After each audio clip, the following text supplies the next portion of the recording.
Katsukunya kaka chingano chiya muofisi mangu munomu, Every week unotoita kuite nyaya inouya muofisi mangu munomu. What's wrong with you Katsukunya? Asi, vane muklasi medu vanondivenga. Vanokuvenga kuti waita sei kwacho? Ungavenga nechikoro chese irewo. I'm tired of you Katsukunya. Kana inini osema ndatoneto nemasikira ndiri kuitirwa panapa iwayo. Ndabho manje. Chikoro chinechi ndechemaracist chinechi kana mazoraga.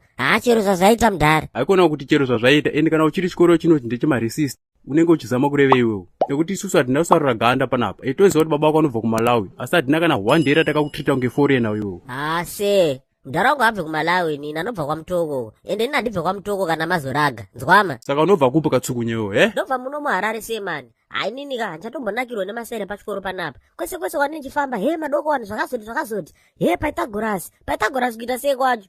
No man. Usade undishandisira emotional blackmail panapa. Wanzwa ukunziwa wangu wakagarira vasikana pabreak uchivadonza uchiti ndo passport yenyu kubuda mumusuwo munomu. What does that mean Katsukunya? Man, wona zvaitika kapaipai. Ini ndandashaya peni yangu before break maona manje. Saka ndatobvunza vanhu zvakanaka muklasi. Ndikati guys ndianaba peni yangu. But vanhu vada kundaridza kukura kwemusoro yavo stereki. Iwo kana wanga wabirwa peni watadza nei kuya kwandiri kuzondiudza. Ndowabata ndowarowa vanhu vavo. Maya kudhare koko semani. Inini vanhu vagara vandide pachikoro panapa. Ndatozoida ndida kuzomangara nyaya iyoyoka yagonotopandukira inini. Magonotozipedzera makupisa inini Studebaker. Saka ndazongofunga ndakati haga ndingoitonga nyaya pachirasta changu, pamitro wangu inini. Nangonotora shamu yemagamu sekumagamu kuyakuya. Ndikabva ndagarira munhu wese pamusuwo, mwana wese se, ndakanovaruchika paya. Right. Ndakuwana iwe kakomana iwe. Wanga wachifunga kuti wakangwara kaiwe.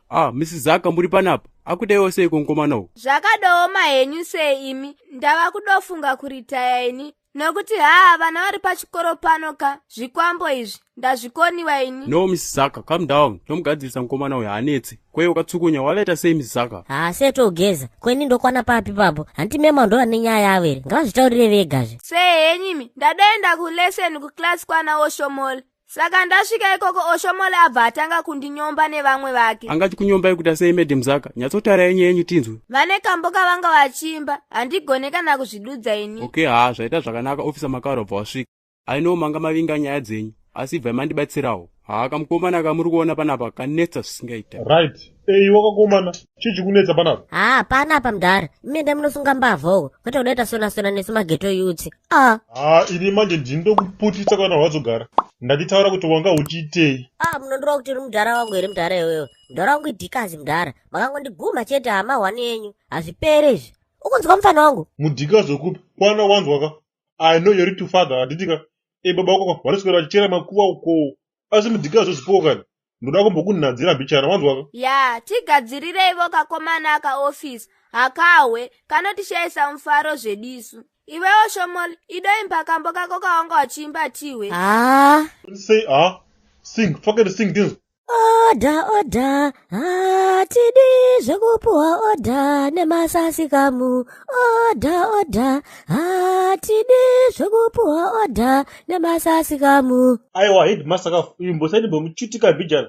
Iyo mkomana uchitika nefeza chikurunge baba wake. Wakati botoni. Ndwaezva. Warungu madoka chere, ndauwe. Tauya unochoro rebhosenda wanhumi, kuchema kwenyu nezvirwere zvakasiyana-siyana aiwa kwapera. Kana paine vane zviri kuwanitsa maererano noutano wanhumika, pane mahebzi anobatsira kurapa zvirwere zvakasiyana-siyana yotinawo. Sekuoneka muri kuita paskrini rangu apo wanhumi, tino mataipi akasiyana-siyana emahebzi anokubatsira muzvirwere zvakasiyana-siyana. Pano chikwapuro, pano musuka uyewo muzadza gomba. Kana mafa munzira dzinomizwa wanhumi musateteba kuya kuchoro rebhosenda. Aiwa tinokupai zvinokodzerana. Manhamba yawo anotiwo +263 774 376 282. Ndichaizokorora pokare +263 774 376 282. Yechipiri inotiyo +263 716 217 977 +263 716 217 977. Kana masvika ikweyo wanhumi muwanyepo kuti tabva kuPSTV aiwa wanokupai mazi kudiscount akaita kuwanditsa. Zvese zvomungadi kuziya weringe paskrini pangu apo, uye munokwanisa kuwafonera modzi wamuzvizere. Ndizvozvo.